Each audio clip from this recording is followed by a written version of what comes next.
Welcome to the truth. నేను షాహిదా. ముందు స్నేహమంది, ఆ తర్వాత ప్రేమని నమ్మించింది, పెళ్లి చేసుకుందామని తొందర పెట్టింది, ఏకాంతంగా కలుద్దామని ఇంటికే పిలిపించి విషం ఇచ్చి మరీ చంపేసింది. అంతటితో సీన్ కట్ చేస్తే త్వరలోనే ఉరికమ్మం ఎక్కబోతోంది. ప్రేమ ఎంత మధురమైన ప్రియురాలి కాఠిన్యం ముందు అది బలాదూరే అని మరోమారు నిరూపితమైంది. కేరళ తమిళనాడు సరిహద్దులో జరిగిన ఈ ఘటన నిజమైన ప్రేమ నిర్వచనాన్ని మార్చేసింది. ప్రియుణ్ణి చంపిన ప్రేయసి చట్టం వేసిన శిక్షకు తలొగ్గి ఉరికంబంపై వేలాడబోతుంది. కేరళలో సంచలనం సృష్టించిన షారోన్ రాజ్ హత్య కేసులో నిందితురాలు గ్రీష్మకు కేరళ కోర్టు మరణ శిక్ష విధించింది. 2022 అక్టోబర్లో ప్రియుడు షారోన్ రాజ్కు విషం ఇచ్చి హత్య చేసినందుకు దోషిగా తేలిన గ్రీష్మకు మరణ శిక్ష విధించింది కోర్టు. అంతేకాకుండా సాక్ష్యాలను నాశనం చేసినందుకు ఆమె మామ నిర్మల్ కుమార్కు కోర్టు 3 ఏళ్ల జైలు శిక్ష విధించింది. అయితే ఆమె తల్లి సింధును నెయ్యట్టింకర కోర్టు నిర్దోషిగా ప్రకటించింది. ఇది అరుదైన కేసు అని, అందువల్ల ఆమె వయసును పరిగణలోకి తీసుకోలేమని చెబుతూ మరణ శిక్ష విధించింది. జనవరి 17న గ్రీష్మకు దోషిగా నిర్ధారించిన Thiruvananthapuram additional district session court నిన్న తీర్పు వెల్లడించింది.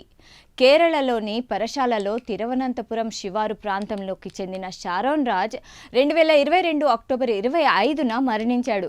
అయితే అతని మృతిపై విచారించగా విష ప్రయోగం జరిగినట్లు తేలింది. గ్రీష్మ తన ప్రియుడు షారోన్తో రిలేషన్షిప్ను బ్రేక్ చేయడానికి పక్కా ప్లాన్ ప్రకారం ఈ దారుణానికి ఒడిగట్టింది.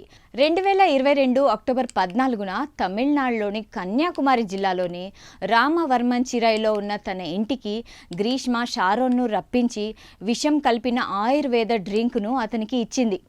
గ్రీష్మ తల్లిదండ్రులు ఆమెకు మరొకరితో వివాహం నిశ్చయించడంతో అతన్ని వదిలించుకోవడానికి ఆమె అలా చేసింది.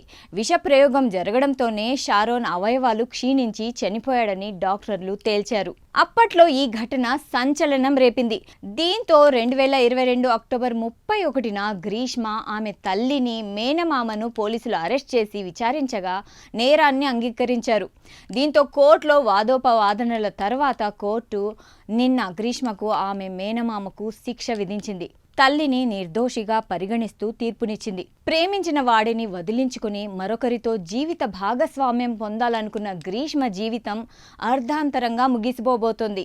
గ్రీష్మ క్షణికావేశానికి ఇప్పటికే ఓ ప్రాణం పోగా తన ప్రాణాన్ని కూడా పోగొట్టుకోబోతోంది.